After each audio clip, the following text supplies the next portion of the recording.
Се наоѓаме на базенскиот комплекс Сафрон во Делчево, со нас Александар Цветковиќ. Со неговата група вечерва настапуваат овде на овој комплекс. Така да кажеме прва група која доаѓа од балканските простори, така што оваа сезона ќе го отвори на некој начин. Како е чувството? Дали во Делчево имате доаѓано? Pa jesmo, bili smo već jednom ovde kada je bila, mislim, neka druga ekipa ljudi. Bilo nam je sjajno, a vidim da je večeras neki potpuno drugačiji ambijent i lepa je bina i ljudi su jako gostoprimivi i dobri kao i svugdje u Makedoniji. Tako da na naše veliko zadovoljstvo se družimo večeras, imamo sjajan koncert. Svi ćete uživati, to budite sigurni, samo dođite i onda se provodimo. Името на групата Тропико за летни денови, хитовите така за млади. Како ќе го пишеме стилот на Тропико во три збора, еве? Pa, muzika Tropico Benda je muzika za široke narodne mase, mi smo odrasli na pop i rock muzici, tako da smo to sve smiksali, eto tako izvučimo danas i to je energija neka koju mi pružamo ljudima. Energičan i dobar nastup i energične i dobre pesme, pored balada naravno koje imamo i te neke pesme koje teraju ljude na đusku. Слушајќи рекламата цело време ни се врти Чао Мала, но Чао Бела. Која песна ви е најдрага еве од вашите? Moja najdraža pesma, pa šta znam, nemam tu neku sad, zavisi u kakvom sam raspoloženju zapravo, kako se kad osjećam, tako, uglavnom ne slušam našu muziku osim kad ne znam, upadnemo u neko drugačije stanje. Како изгледа еден типичен ден на турнеја на Тропико Бенд? Pa mi smo sinoć radili u Bijelom polju, imali smo koncert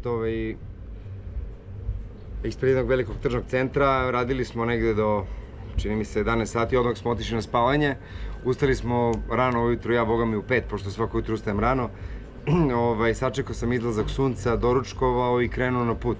Uglavnom se ja trudim barem da ćutim, da ne pričam puno zbog grla, zato što je počela sezona juče zvanično i imamo dosta nastupa, koncerta preko 30 ovog leta, tako da se ja onako baš čuvam i trudim se da ćutim, da bi mogu da pevam kako treba.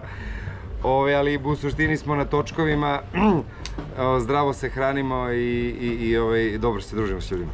Они кои ве следат ја знаат вашата последна објава, албум 100 год дае, меѓутоа што е следно? Што припремате? Da, sledeće je, već smo pripremili par pesama za od septembra meseca pa nadalje. Imamo ponovo jednu finu saradnju sa našim prijateljem iz Ohrida, Daniel Joveski, koji nam je snimao spot za novu pesmu. I planiramo koncertnu turneju po Srbiji, ali o tom potom pričat ću vam, verovatno ćemo to proširiti na Makedoniju. Вечерва сте пред македонската публика, како публиката воопшто, нема врска дали е македонска или на некој друго место, како влијае на вашата енергија на сцената? Дали кога гледате дека е полно некое место, имате повеќе енергија нормално или ве носи моментот? To zavisi sve i od dana, i od vrućine, i od da li neko popio ili nije, da li neko došao raspoložen ili nije. Što se nas samih tiče, mi se trudimo da uvek profesionalno pristupimo poslu i da damo svoj maksimum. Što se tiče bine i svega. To je negde najbitnije, bitno je da smo odmorni. Koliko smo odmorni, koliko su nam baterije pune, takvi ćemo biti i na bini. A desi se milion puta da nas masa ponese, pa i kad smo prazni, da nas oni napune energijom pa da bude još luđi. Така, ние нема да ви одземаме веќе од енергијата, само за крај ќе прашаме за крај која е вашата порака на публиката која вечерва ќе дојде да ве следи, а имам информација дека доста карти се продадени. Pa da samo uživaju večeras i sve snage. Јас ти благодарам, Александар, имајте убава вечер во Делчево. Sve najbolje živjeli.